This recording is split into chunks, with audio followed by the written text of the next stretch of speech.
안녕하세요. 연세리엔 피부과 이세훈입니다.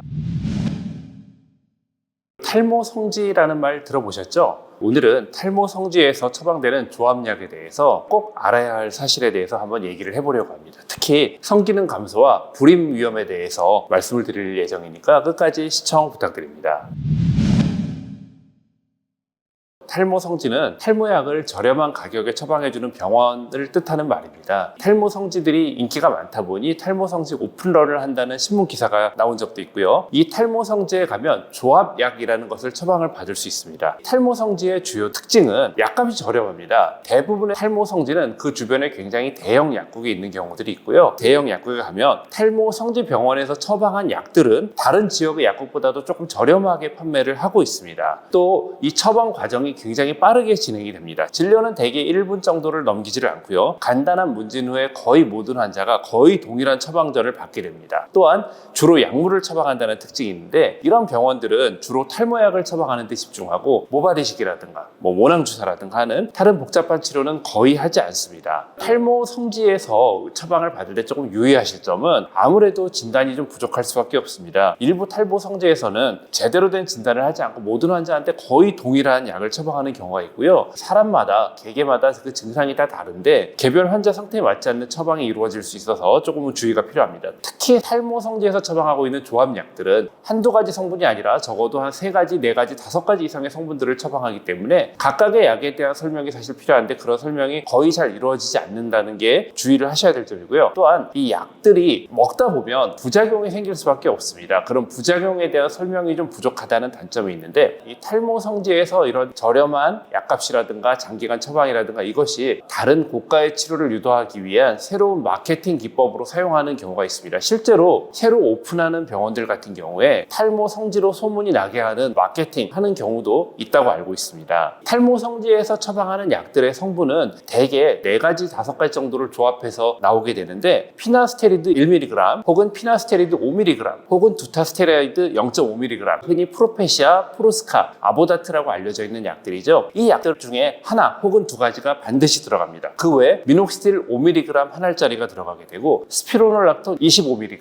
한 알짜리가 들어가고 약용 효모나 케라틴 제제의 모발 영양 성분이랑 소화제, 위산 억제제, 유산균, 한약 제제들이 포함됩니다. 그래서 이렇게 해서 4가지 내지 5가지 약을 조합해서 처방을 하는 게 바로 이 조합약이라고 하는 것입니다. 이 조합약들을 이렇게 처방하는 데는 물론 이 효과를 높이기 위한 이유가 있겠죠. 하지만 아무래도 이렇게 약들을 여러 가지를 먹게 되고 조금 고용량으로 처방이 되기 때문에 어느 정도 부작용이 나타날 수밖에 없습니다. 우선 이 약들에 처방되는 피나스테리드나 두타스테리드에 대해서 좀 살펴보겠는데요. 피나스테리드나 두타스테리드는 남성형 탈모, 남성 대머리를 치료할 때는 필수적으로 필요한 약입니다. 저 역시도 굉장히 많이 이 약들을 처방하고 있는데 피나스테리드와 두타스테리드는 테스토스테론이 5알파 리덕테이즈라는 효소에 의해서 DHT로 바뀌게 되는데 이 중간에 테스토스테론을 DHT로 바꾸는 효소를 억제하는 게 바로 피나스테리드, 두타스테리드, 즉 프로페시아와 아보다트의 효과입니다. DHT라는 것이 바로 남성형 탈모, 즉 대머리를 일으키는 주범인데 이 DHT가 모발을 공격해서 모근을 약하게 만들고 머리가 점점 가늘어지고 나지 않는 것이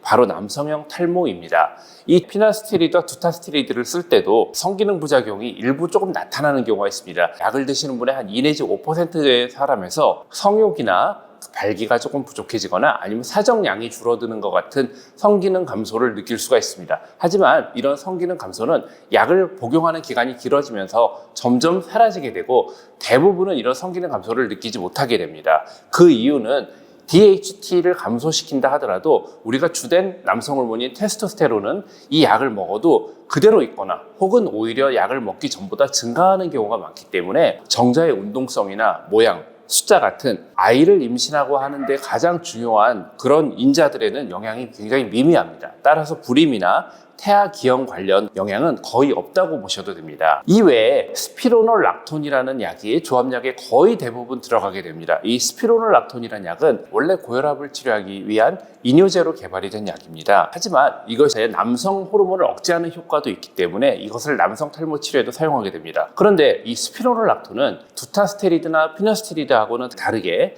DHT만 선별적으로 억제하는 게 아니라 테스토스테론을 포함한 모든 남성 호르몬을 억제하는 그런 기능이 있습니다. 또한 남성 호르몬과 경쟁적으로 모든 장기에서 결합을 방해하기 때문에 남성 호르몬이 장기에 가서 작용하는 것조차도 방해하는 그런 역할을 하게 됩니다. 따라서 스피로놀락톤은 성기능 감소뿐 아니라 정자의 형성에도 관여를 하기 때문에 이 정자 형성의 부족함으로써 유발되는 불임을 초래할 수가 있습니다. 이 스피로놀락톤이라는 약의 부작용이 몇 가지가 있는데, 첫 번째는 전해질 불균형이라는 게 생길 수가 있습니다. 스피로놀락톤의 이뇨제 기능은 몸 안에 있는 소금 성분, 즉 나트륨을 물과 함께 밖으로 배출하는 기능인데, 그러다 보면 몸 안에 있는 칼륨이라는 성분이 높아지게 되고, 이 칼륨이 일정 정도 이상으로 너무 높아지게 되면 심한 경우에 생명이 위협을 받을 수도 있는 그런 위험한 상황이 초래될 수가 있습니다. 또 나트륨을 과도하게 뽑아내게 되면 이로 인해서 피로나 혼란, 경련 같은 그런 증상들이 발생할 수도 있습니다. 호르몬 관련된 부작용들도 나타날 수가 있는데, 스피로놀락톤에 의해서 여성형 유방, 즉 유방 비대가 나타날 수 있습니다. 남성에게서 여성형 유방이 나타나는 이유는 이 스피로놀락톤이 바로 남성 호르몬을 억제하기 때문에 상대적으로 여성 호르몬이 올라가면서 나타나는 그런 현상이고요. 이 스피로놀락톤에 의해서 여성의 경우에는 월경 불순이 나타날 수가 있습니다. 물론 오늘은 남성형 탈모에 대해서 얘기를 하기 때문에 이 월경 불순하고는 조금 관계가 없는 경우긴 하지만, 간혹 이 스피로놀락톤을 탈모 치료를 위해서 여성에게도 처방하는 경우가 있는데, 그럴 때는 생리불순이 나타나는 경우가 상당히 빈번합니다. 또한 스피로놀락톤은 테스토스테론과 DHT를 포함한 모든 남성 호르몬을 억제하기 때문에 피나스테리드, 두타스테리드에 비해서 훨씬 더 빈번하게 성욕 감소가 나타납니다. 그리고 앞에 말씀드린 불임을 초래할 수 있다는 게 단점이 되겠습니다. 심지어 이런 논문이 있습니다. 스피로놀락톤과 사이프로테론 아세테이트라는 약을 이용해서 트랜스젠더 분들에게 투약했을 때 남성성을 얼마나 억제할 수 있는지를 비교하는 논문이 있습니다. 즉, 트랜스젠더, 남자에서 여자로 변신하고 싶어하는 분들의 어떤 남성성을 억제하고 남성의 성기능이나 남성의 모든 기능을 억제하기 위해서 사용될 수 있는 그런 약물이 바로 스피로놀락톤이라는 약입니다. 문제는 일부 탈모 성지에서 이러한 조합약을 아무런 제약 없이, 별다른 설명 없이 무분별하게 처방을 하고 있다는 점입니다.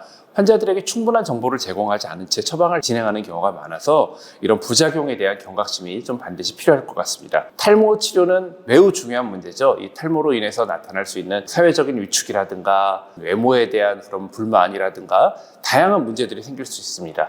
매우 탈모 역시 중요한 문제긴 하지만 이런 무분별한 약물 사용은 다른 근본적인 문제를 좀 일으킬 수도 있습니다. 따라서 탈모 치료를 고려하고 계신 분들은 반드시 전문의와 상담을 먼저 충분히 진행하시고 안전하게 처방을 받고 치료를 진행하시면 좋겠습니다. 오늘 제가 말씀드릴 내용은 여기까지입니다. 많은 도움이 되셨으면 좋겠습니다.